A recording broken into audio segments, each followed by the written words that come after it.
Hello, Assalamu alaikum. Welcome back to my new vlog. He is my love and we are getting ready to go somewhere. यह है bus station जहाँ पे हम बस का wait कर रहे थे। कुछ ही देर में हमारी बस भी आ चुकी थी। इस बस के थ्रू हम जाएंगे मेट्रो स्टेशन।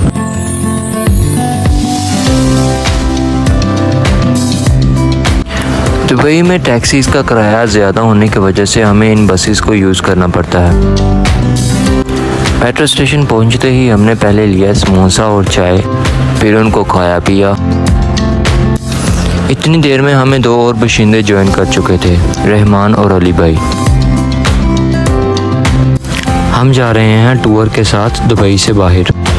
बस ड्राइवर ने एक मेट्रो स्टेशन की लोकेशन शेयर की थी जहां से वो हमें पिक करने वाला था। कुछ ही देर में हम पहुंच गए उस स्टेशन जहां से हम बस में बैठेंगे। यहाँ पर और भी बहुत सारी बसेस खड़ी थी जो कि टूरिज्म की गर्ज से ही मुख्तलिफ इलाकों में जाएंगी।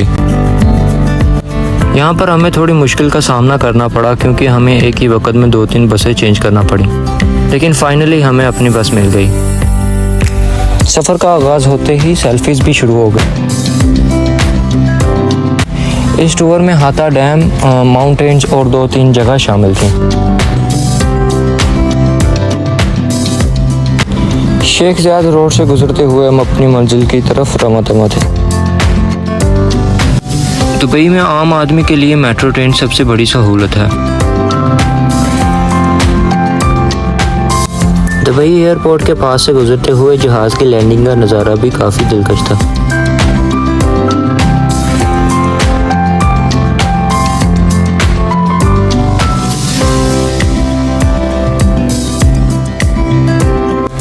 हमारे साथ इस टूर में और भी बहुत सारे ओवरसीज शामिल थे जो कि मुख्तलिफ कंट्रीज से यूएई को डिस्कवर करने के लिए आए। सफ़र लंबा होने की वजह से ड्राइवर को छोड़कर बस में बाकी सभी अफराद अपनी नींद पूरी कर रहे थे, तो हमने सोचा कि हम भी इस शुभ काम में अपना थोड़ा सा हिस्सा डाल लें।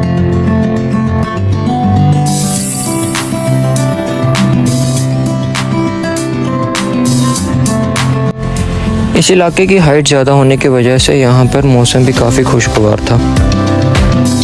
हमारा पहला स्टे हाथा म्यूज़ियम था जहाँ पर ओल्ड दुबई की हिस्ट्री देखने को मिलती है।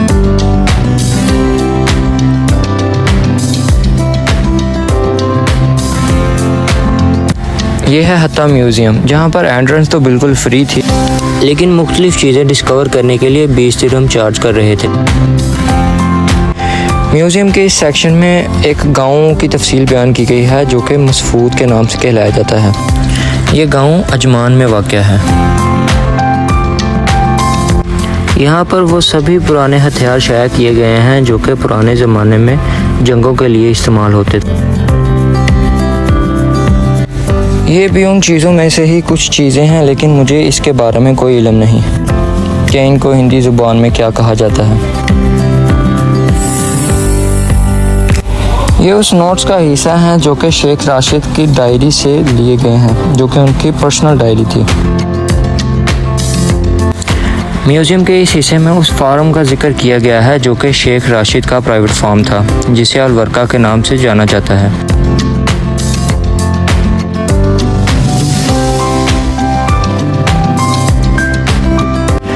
म्यूज़ियम के इस सेक्शन में मसफूद में रहने वाले अफराद की जिम्मेदारियों के बारे में बताया गया है कि वो किस तरह अपनी जिम्मेदारियां सर अंजाम देते रहे हैं। यहाँ पर पुराने ज़माने की इस्त्रियाँ, मटकी और सपारा भी रखा गया है जो कि उस वक़्त के लोग इस्तेमाल करते आए हैं। ये लिबास उस वक़्त के किसान पहना करते थे जो कि दिन रात फसलों को पानी लगाते और सितारों को देखकर डायरेक्शन मालूम करते थे।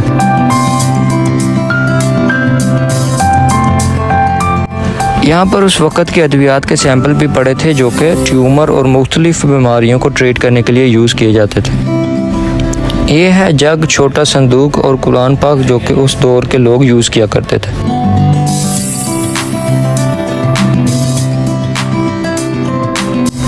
यहाँ पर मुख्तलिफ पत्थरों के सैंपल शाया किए गए थे।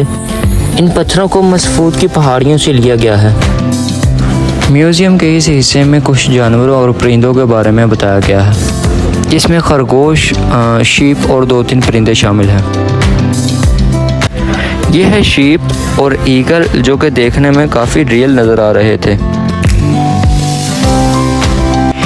यहाँ पर हर उस चीज़ को शाया किया गया है जिसका इस्तेमाल किसान उस दौर में किया करते थे।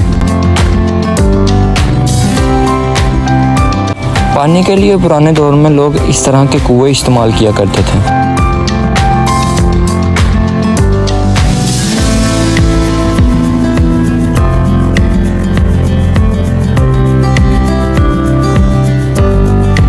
म्यूज़ियम के इस सेक्शन में उस हथियार को रखा गया है जो उस वक़्त की फ़ौज अपनी सेफ्टी के लिए इस्तेमाल किया करती थी। इसको पंजाबी ज़ुबान में तोप भी कहा जाता है।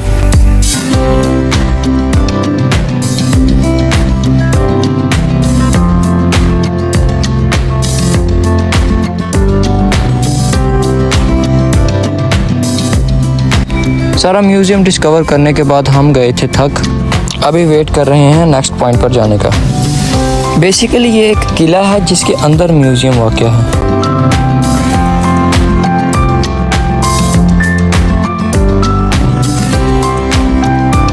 वहाँ से फारिग होने के बाद पहले खाएंगे नाश्ता और फिर चलेंगे अपने नेक्स्ट पॉइंट की तरफ। ऊंचाई ज़्यादा होने की वजह से यहाँ पर मौसम काफ़ी अच्छा था। कुछ ही देर सफ़र करने के बाद हम आए हैं हाथा डैम, जिसको देखने के लिए हमें तकरीबन 1 किलोमीटर वॉक करके माउंटेन के ऊपर चढ़ना पड़ेगा।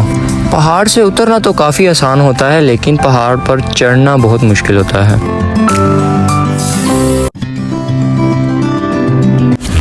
ये डैम 90s में बनाया गया था, जिसको भरने के लिए 2 साल लगे थे।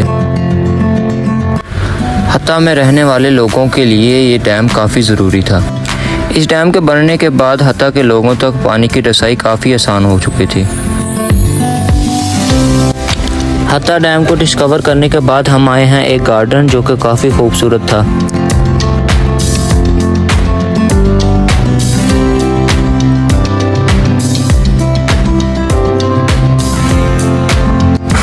यहाँ से सनसेट देखने का नज़ारा काफ़ी दिलकश था।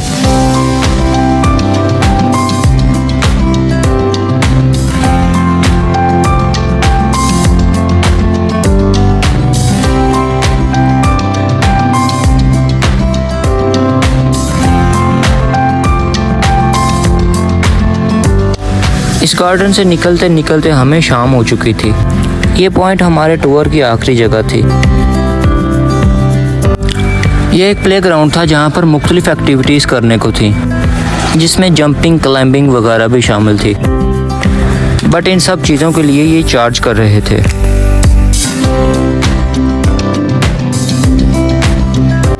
वाइट शर्ट में बच्चा काफ़ी देर से एंड पॉइंट तक जाने के लिए ट्राई कर रहा था। काफ़ी कोशिश के बाद ये उस चीज़ में कामयाब हो गया। ये चीज़ देखने में ही आसान लगती है, लेकिन होती काफ़ी मुश्किल है। मैंने जब इसे ट्राई करने की कोशिश की तो पता चला कि भाई 50 दिरहम पर पर्सन चार्ज कर रहे हैं। तो मैंने कहा खली बली करो। अभी हम जा रहे हैं वापस दुबई की जानिब। बस हमें ड्रॉप करेगी मेट्रो स्टेशन, जहाँ से हम ट्रेन लेकर अपने रूम की तरफ जाएंगे। रूम पहुंचते ही हमारा पहला काम था खाना खाना। व्लॉग अच्छा लगा तो लाइक कीजिएगा। मिलते हैं नेक्स्ट वीडियो में। अल्लाह हाफिज़।